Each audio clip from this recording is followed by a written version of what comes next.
Steeds meer bijen haar ondersteuning neer bij het meisje van hun huiswerk. Werd toch hun dit nep in slag had, kan verschillende oorzaken aan. Bij u is Henny Nuwold. Zij kan deze bijen helpen om de begrip op te krijgen. Goedemiddag Henny en welkom. Ja, hartstikke bedankt. Goedemiddag. Hallo. Nou zei ik in de inleiding al dat je alleen een huiswerkbegeleiding doet, maar dat doet meer. Ja, nee, absoluut. Het is overstijgt wel een beetje de huiswerkbegeleiding. De meeste mensen hebben een beeld bij van, dan ga je met mijn kind zitten en je helpt met het huiswerk. Heel zwart-wit.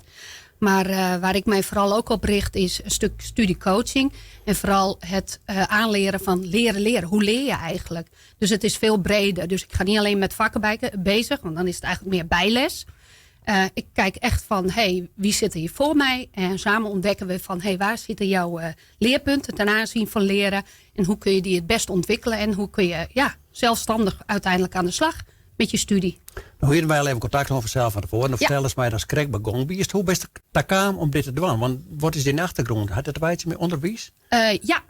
Met onderwijs, maar ook met zorg. En als mensen mijn website zien, zullen ze dat ook zien dat het eigenlijk door de hele website heen gaat. De combinatie onderwijs en zorg. Dus ik heb heel lang in de gehandicaptenzorg gezeten. En op een gegeven moment, ik ben altijd met leren bezig geweest. Dus heel veel studenten van verschillende opleidingen begeleid. En ik denk van, ik wilde ook een beetje uit de onregelmatigheid. Ja, studie, leren, dat is mijn ding. Mensen iets meegeven, waardoor ze lekker sterker in hun schoenen staan. Dus ik ben in 2016 weer gaan studeren aan de RUG in Groningen. Pedagogische wetenschappen. Ik heb tegelijk ook mijn onderwijsbevoegdheid gehaald, of didactische aantekening. Toen kwam ik bij NOL Stende als docent pedagogiek. Met heel veel plezier gewerkt. Bij de gemeente nog een studie of een onderzoek gedaan. En toen dacht ik op een gegeven moment ook de combinatie met thuis. Want we hebben een heel druk gezin met sporten en een boerderij. Ik wil het op mijn manier, in mijn eigen tijd doen. Dus eigenlijk afgelopen weekend is mijn website online gegaan en de stap naar zelfstandigheid. Kort samengevat. Nou, ze is toch vast onderzoek die in haar de tak van sport is nou ook eens beoefening. Ja. Dat betekent waarschijnlijk dat er een protobijen binnen die hulp nodig heeft. Want hoe kan dat? Waar leidt dat om? Dat er zo'n protobijen binnen die huiswerkbegeleiding nodig hebben. Er is niet één aanleiding of één ding. Dat zijn allemaal puzzelstukjes. Een gedeelte ligt in. Er wordt veel van docenten gevraagd in het onderwijs. Er zijn weinig docenten. Dat heeft alles mee te maken. De investering die vanuit de overheid in het onderwijs de laatste jaren misschien niet goed is geweest. Te weinig. Het zit in de overtuiging van docenten zelf dat het aanleren van vaardigheden, studievaardigheden, leerstrategieën met name, niet altijd door docenten wordt opgepakt. Die denken, als wij ze les geven, dan leren kinderen dat zelf. Maar leren is ook een theorie. En die zul je dus ook echt in de klas jeugd eigen moeten maken. De laatste jaren, of een ontwikkeling van 20, 30 jaar, er komt veel op kinderen ook af. Veel meer prikkels. Dus we overvragen jongeren ook wel eens. En kinderen zijn niet altijd aan toe. Iedereen leert op een eigen manier. Dus ik denk dat die behoefte er altijd wel is geweest. Dus het is een samenloop van omstandigheden. Nou, je hebt van de week verteld dat er druk op leraar zitten door zij het krijgt leven. Dan denk ik, de eerste taak is om bij leren te leren leidt op squallen.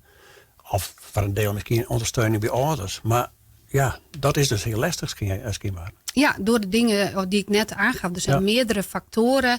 En het is iets anders dan alleen rekenen leren of taal leren. Je hebt het eigenlijk, ik gooi het moeilijke woord maar even in de groep, metacognitie. Dus je wilt ook iemand zelf laten ontdekken van wat is bijvoorbeeld, waarom ga je leren? Dat heeft met gedrag te maken. En cognitie, wat moet je leren? En emotie van, waarom wil ik eigenlijk leren? Dus motivatie. Dus dat is echt, wat ik eerder ook zei, met theorie heeft te maken over leren. En daar is niet altijd of vaak geen tijd voor op school. Nee, de Kortlin heeft er onderzoek geweest, en dat is zo vast ik weet, dat de basale vaardigheden van bijen eigenlijk achteruit gaan als ze bijvoorbeeld van de basisschool komen uit voortgezet rekenen in taal en dat soort dingen. Ja. Had dat direct mee te krijgen? Ik denk, we hebben wel een paar bijzondere jaren achter de rug met corona ook. En dat laten de onderzoeken ook zien van vooral op rekenen. Kinderen die van de basisschool afkwamen, dat rekenen is ook een stapelvak.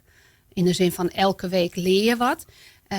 Het online heeft ons wat gegeven, de Teams, de Zooms enzovoort. Maar er zijn vooral gaten gevallen bij rekenen. Dus die basale vaardigheden. Dat zie je trouwens ook terug op de studenten die PABO gaan doen. Die moeten die instaptoetsen doen. Ik geloof dat het zo heet.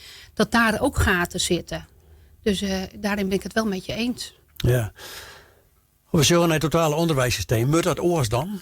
Want ik heb het idee dat het steeds meer is. Nou ja, het feit dat zo dus al daar een baan, een beroep uit Hellikist. En dat is waarschijnlijk net de enige. Ja, leidt er dan ergens wat meer in het basale systeem? Ik heb toevallig afgelopen week een heel mooi artikel gelezen. Ik weet even niet meer wie het geschreven had. Maar dat ging over, we laten kinderen ook heel snel kiezen. En onderzoek heeft eerder al laten zien van hersenfuncties ontwikkelen zich anders. Bij elk kind in een eigen tempo. Dus je moet op heel snel al beslissing maken. Ook die toetsmomenten. Niet iedereen is geschikt voor toetsmomenten. Dus waarom, en dat vond ik wel een hele mooie gedachtegang van deze man. Die zei van, waarom tot 18 jaar niet verrijkend leren, uitdagend leren. En niet al die toetsmomenten doen. Maar gewoon vaardigheden ontwikkelen. En dan hou je ook rekening mee hoe de puberbrein zich ontwikkelt. En ik denk dat dat een mooie ontwikkeling zijn. Het verrijkend leren, het ontdekkend leren. In plaats van, 1 keer in het jaar of 2 keer in het jaar doen we die CITO-toetsen. Je beperkt denk ik de talent en de ontwikkeling van de kinderen ook. En je houdt minder rekening met dat iedereen zich toch iets anders ontwikkelt. En er zijn meerdere wegen naar Rome. Dat doe ik ook in mijn studiecoaching. Ik ga niet als Marietje voor mij zit. En daarna Frank en daarna Peter steeds dezelfde weg in. Ik investeer heel veel in het systeem om het kind heen ook. En wie ben jij? Ik vond het ontzettend fijn om eerst een stuk te gaan lopen. Zet ik ze meteen weer aan een bureau neer. Och, daar zit de juf weer. Nee, kom, we gaan eerst lopen. Vertel me eens even wie je bent. Vertel me eens even waar je woont. Wat zijn je hobby's? Om ze te triggeren. Na te denken over dingen. Nou ja, dan kom ik weer terug bij die metacognities. Ja. Wie ben ik en hoe wil ik leren? Dus, ik denk dat het onderwerp is waar we het hier lang over kennen. We kunnen gaan een programma met vullen. Volgens mij, Fabien, die werd het even net slagen. Hoe komen ze met daar in contact even kwart als afsluiting? Afgelopen week is mijn website online gegaan. www.destudiecoachmevrouw.nl. Daarin staat alles hoe ze mij kunnen bereiken. Ook wat ik aanbied.